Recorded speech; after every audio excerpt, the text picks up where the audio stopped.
Hi, I'm Batsa, and we have a new Revolution Idol patch to talk about.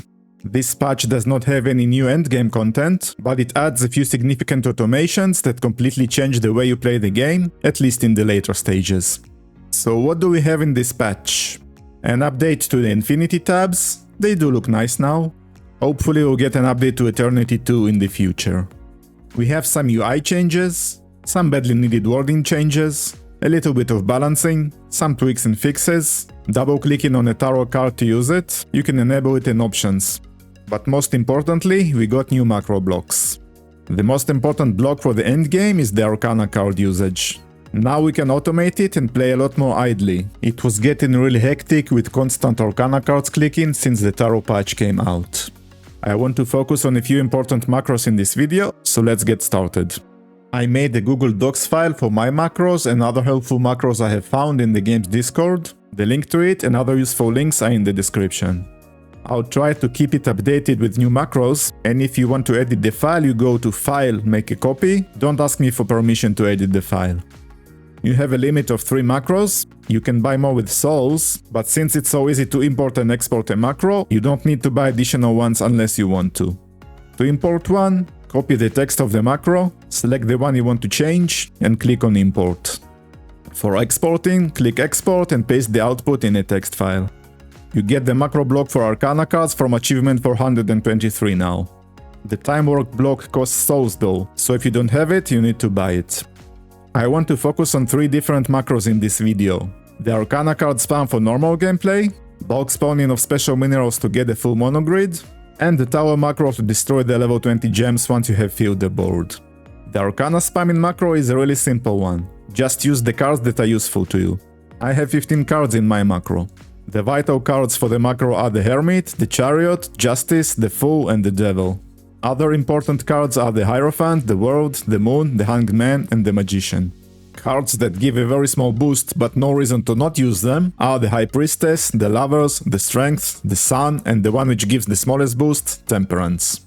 In my case, since I'm very progressed in the game and don't play with the Auto Unity on, I have no use for the Empress, the Emperor and the Star, but you may still receive a small bonus from using them. So add these cards to the macro if needed.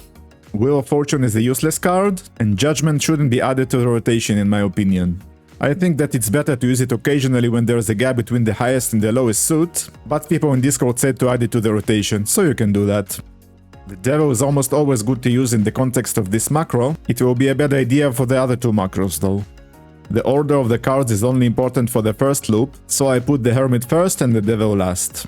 But otherwise it's not important, as it plays in a continuous loop.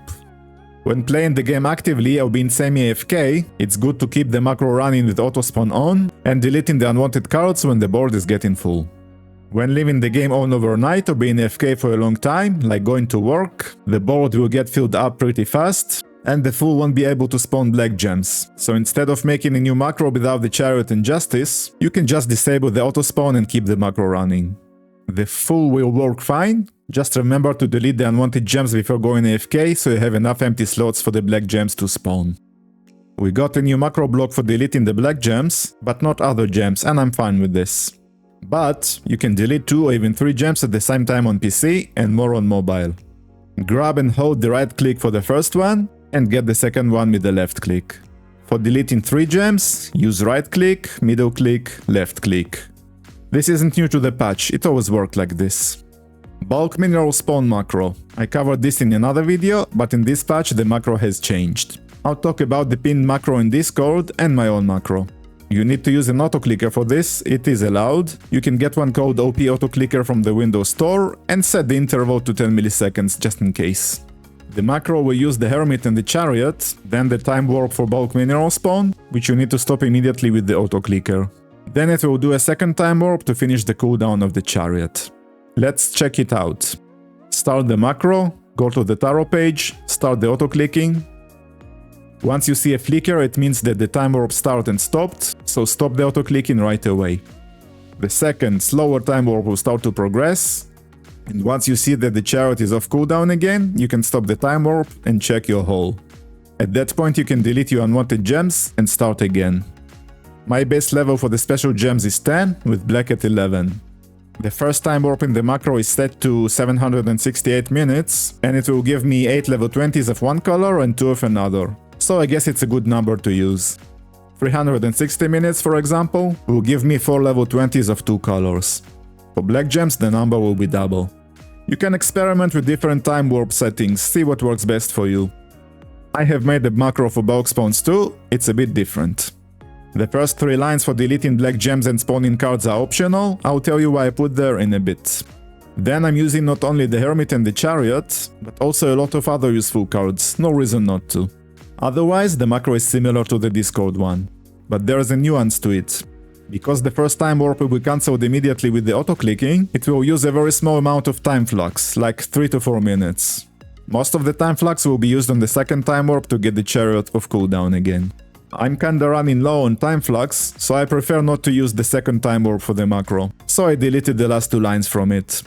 I spend the time until the Chariot is ready to use again running an Arcana spam macro, but without Chariot Injustice. I don't want to spawn any extra gems except the black ones until the next bulk spawn, and that's why I have deleting black gems and spawning cards in the beginning of my macro. The last macro I have for you is the tower one for towering your grid once it's full with level 20s. It's a pretty straightforward one, using the Hermit and Tower, time warping for 2 minutes, using some other useful cards, waiting a second during which you can stop the macro when needed, and starting again. If you play at 2x speed, you should change the time warp to 1 minute. If you don't want to waste time warp for the macro, you can check how many seconds it takes for the tower to come off cooldown in the spreadsheet file, and change the time warp to wait for the correct amount of seconds. There are other macros that you can use, farming elements, farming black gems and tarot draws, etc. But I prefer to do it manually at this point. I will add these macros to the Google Docs file eventually. One thing that was fixed in the patch is bulk spawn allowing minerals to spawn outside the grid. I actually planned to make a video showing this before the patch, here is an example, but this doesn't happen anymore. You could even have more than 121 level 20s of the same color, I didn't know that until yesterday. I was afraid that it's going to be a lot harder to get a full 121 level 20 single color grid now, but it's not the case. With the change macro and using an auto-clicker, it's not an issue. You can still easily get a full board. There are some issues with the patch, we already got one hotfix for the offline time flux issue, and another one should come shortly. There are some bugs introduced with the new patch, the new codes weren't working, etc. The time warp is called time wrap in the macros. I'll need to update the macro once it's fixed. That's all for today, I will hopefully make another video soon, covering other macros that the endgame shenanigans people came up with, and updating on my progress. Thanks for watching, bye bye.